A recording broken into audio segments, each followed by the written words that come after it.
Hello friends, Mahanadi என்ற எபிசோடில் என்ன நடக்கலாம் அப்படிங்கிறத பற்றி பார்க்கலாம். இன்றைக்கான எபிசோட் இன்ட்ரெஸ்டிங்கான எமோஷனல் எபிசோட் அப்படின்னே சொல்லலாம். கதை என்னமோ நல்லா இருக்குது, ஏன்பா இப்படிலாம் பண்ணுறீங்க அப்படிங்கிற மாதிரி தான் யோசிக்க வைக்கிறாங்க. கதையை ரொம்ப ஸ்லோவாகவும் எமோஷனலாகவும் கொண்டு போய்கிட்டு இருக்காங்க.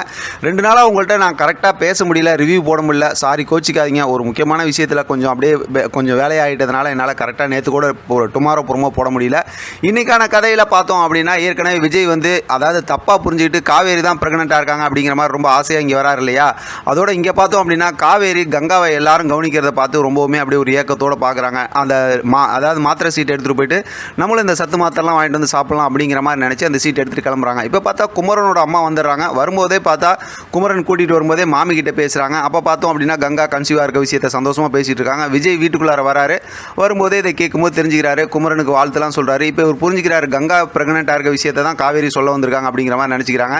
இப்போ வீட்டுக்கு அதாவது குமரனோட அம்மா இது மாதிரி அவங்க அப்பா இருந்திருந்தா, காவேரியோட அப்பா இருந்திருந்தா இந்த ஃபங்க்ஷன்லாம் நல்லபடியாக செஞ்சுருப்பாங்க, ரொம்ப சந்தோஷப்பட்டிருப்பாங்க அப்படின்லாம் சொல்லி அதெல்லாம் பேசிகிட்டு இருக்காங்க. ஒரு மாதிரி அப்படியே எமோஷனல் மூமெண்ட்டாக இருக்குது. அடுத்து காவேரி அந்த மாத்திரைலாம் வாங்கிட்டு வந்துட்டு இருக்காங்க. இப்போ தான் நம்ம சூப்பர் ஸ்டார் விஜய் வராரு. வந்துட்டு ரொம்ப சந்தோஷமாக பேசுகிறாரு. உண்மையிலுமே செம்ம க்யூட்டுங்க. 2 பேரும் அவ்வளோ சூப்பராக பேசிக்கிறாங்க. அப்படியே அதாவது சின்ன மனுஷன் சின்ன பிள்ளை அப்படின்னு சொல்லுவாங்கள்ல, அந்த மாதிரி ரொம்ப யதார்த்தமாகவும் அப்படியே வெள்ளாந்தியா அந்த மாதிரி பேசுகிறாங்கல்ல, அந்த மாதிரி பேசுகிறாங்க. காவேரி தான் பாவம் ரொம்பவுமே பயந்து போய் பேசுகிறாங்க. இப்போ அவங்களுக்குள்ளார செம்ம சூப்பராக, அதாவது ப்ரெக்னெண்ட்டாக இருந்தால் என்ன பண்ணுவீங்க, ப்ரெக்னெண்ட்டாக அப்படி இப்படிங்கிற மாதிரிலாம் பேசிட்டு நல்லா க்யூட்டாக பேசிட்டு நீங்கள் வெண்ணிலா விஷயத்துக்கு ஒரு முடிவு பண்ணிவிட்டு வாங்க அப்படிங்கிற மாதிரி சொல்லிடுறாங்க. விஜய் அவங்க சொந்தக்காரங்கிட்ட நான் பேசிட்டு வரேன்னு சொல்கிறாங்க. கரெக்டாக பார்த்தா அவங்க அம்மா அந்த போய்ட்டு வரதை பார்த்துடுறாங்க.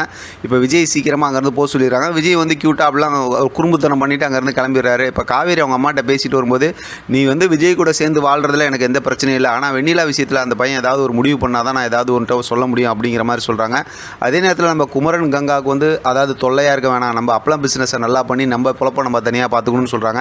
இப்போ காவேரி அவங்க அம்மாவோட மனசில் இருக்க கவலையை புரிஞ்சுக்கிறாங்க. நான் உனக்கு சப்போர்ட் பண்ணுறேம்மா, நீ கவலைப்படாதம்மா, நம்ம அப்பள பிஸ்னஸ் அடுத்த லெவலுக்கு கொண்டு போகலாம், நம்ம குமரன் மாமாவுக்கு எதுவும் கஷ்டமாக கொடுக்க மாட்டோம் அப்படிங்கிற மாதிரி நினச்சிக்கிறாங்க. இப்போ அவங்க அம்மாவும் வெண்ணிலா விஷயத்தை விஜய் முடிச்சு வச்சுட்டா அங்கே போகிறதுல தப்பு இல்லை அப்படிங்கிற மாதிரி சொன்னதுனால இப்போ காவேரி நம்ம சொன்னது சரிதான் அப்படிங்கிற மாதிரி அந்த விஷயத்தை யோசிச்சு அப்படியே அந்த எமோஷனலோடு அப்படியே நடந்து போயிட்டு இருக்காங்க அவங்க அம்மா கூட பேசிக்கிட்டு.